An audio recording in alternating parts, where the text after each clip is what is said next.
हाथी के सामने वाले बटन दबा करके हम माननीय बहन जी को इस देश का प्रधानमंत्री बनाने का काम करेंगे। मेरे साथियों, आप लोगों को पता होगा जब उत्तर प्रदेश में माननीय बहन जी ने शासन किया तो आपके महापुरुषों को सम्मान देने का काम किया। परम पूज्य बाबा साहब के नाम पर करोड़ों के पार्क बना दिए। मेरे साथियों, आज हमारी समाज की हालत यह है कि हम एक एक पार्क के लिए, एक एक बाउंड्री के लिए किसी से 10 लाख मांगते हैं, किसी से 5 लाख मांगते हैं। लेकिन मेरे साथियों, उत्तर प्रदेश के लोगों ने अपनी वोट की कीमत समझी और अपने वोट की कीमत को समझ करके माननीय बहन जी को 1 बार नहीं, 2 बार नहीं, 3 बार नहीं, बल्कि 4 बार देश का सबसे बड़े सूबे उत्तर प्रदेश का मुख्यमंत्री बनाया है।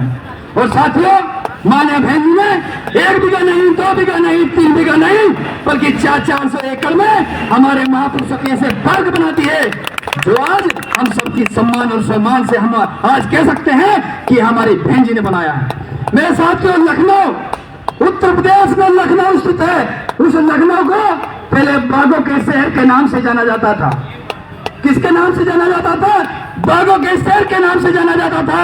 लेकिन आपकी बेटी ने जब वहां पर शासन किया तो बाबा साहब का नाम से अम्बेडकर पार्क बनाया और आज लखनऊ को बागों का शहर नहीं बल्कि बाबा साहब अम्बेडकर पार्क के नाम से जाना जाता है। विरोधियों ने काफी नेगेटिविटी फैलाई, उन्होंने नैरेटिव चलाया कि मायावती ने तो पत्थरों पर पैसा पाया है, मायावती ने तो पत्थरों पर पैसा पाया है। लेकिन मेरे साथियों, आपको जानकर ये गर्व होगा कि आज पुरातत्व विभाग को अगर सबसे ज्यादा कोई चंदा जाता है तो वो माननीय बहन जी के बनाए हुए अम्बेडकर पार्कों से जाता है। तो साथियों, माननीय बहन जी ने वो काम कर दिया जिसका लोहा आज पूरा देश मानता है।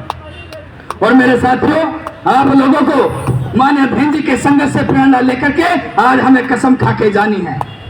आज हमें कसम खा के जानी है कि उत्तर प्रदेश के लोगों ने उत्तर प्रदेश में सरकार बनाई है और उस समय पर नारा दिया था कि बाबा तेरा मिशन अधूरा और बहन जी करेंगी पूरा। माननीय बहन जी का सपना और बाबा साहब का सपना उत्तर प्रदेश के लोगों ने 4 बार पूरा किया और उत्तर प्रदेश के लोगों ने सरकार बनाई। फिर नारा बहन जी के संघर्ष से अब हम लोगों को घर बैठना नहीं है। हमारे युवा साथी यहाँ बैठे हैं, युवा साथी हमारे इधर उधर भटक रहे हैं। हमारे आजकल के चलते फिरते युवा आप देते हैं कि बहन जी ने क्या किया है, बहन जी ने क्या किया है। अरे बहन जी घर के बाहर नहीं आती, बहन जी सड़कों पर नहीं चलती। मैं ऐसे युवा से कहना चाहता हूँ कि आप सड़कों पर बहन जी को लाने की बात करते हैं। अरे बहन जी उस समय पर सड़कों, बहन जी तो उस समय कैसे बाहर निकली जब इस देश में सड़कें थी ही नहीं। मेरे साथियों, कच्चे रास्तों पर माननीय बहन जी ने इस मूवमेंट को बढ़ाया है। आजकल के युवा नेता जो गले में मफलर डाल करके, चश्मा लगा करके और मूंछों पर ताव दे करके अपने आप को नेता समझते हैं, तो मैं उन लोगों से कह देना चाहता हूं कि तुम लोग भविष्य के रामविलास पासवान और उदित राज साबित हो गए। तुमसे बहन जी की होड़ होने वाली नहीं है। क्योंकि माननीय बहन जी ने उस समय पर, उस दौर में, जिस दौर में एक बेटी को घर के बाहर निकलने से भी समाज में हाय तौबा माना जाता था, उस समय पर एक 21 साल की लड़की ने घर से बाहर निकल करके इस मूवमेंट के लिए अपनी जवानी कुर्बान की है। तो साथियों, माननीय बहन जी के जन्मदिन पर आप सभी से यही आग्रह है और ये प्रण ले कि आने वाले चुनाव में हम लोग हाथी को यहाँ से भोपाल भेजेंगे और 4 पंक्ति के साथ में अपनी वाणी को यही बुढ़ा दूंगा कि फूल वही चुन पाते हैं जो कांटों से टकराते हैं, कि फूल वही चुन पाते हैं जो कांटों से टकराते हैं। और अधिकार मांगे मिले ना कभी, अधिकार तो छीने जाते हैं, अधिकार तो छीने जाते हैं। इसलिए साथियों, अब अधिकारों की लड़ाई लंबी है, संघर्ष लंबा चलेगा।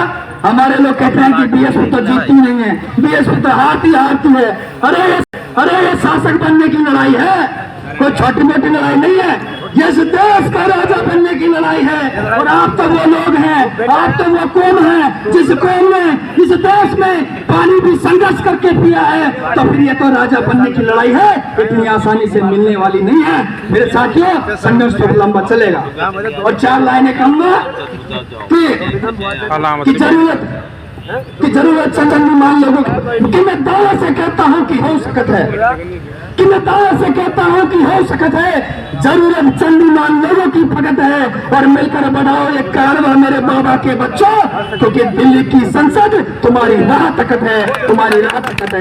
इन सब बातों के साथ में मान्य बहन जी के जन्मदिन पर आप सभी को बहुत बहुत शुभकामनाएं, बहुत बहुत बधाई देते हुए अपनी वाणी को यही समाप्त करता हूँ। जय भीम, जय भारत, बहुजन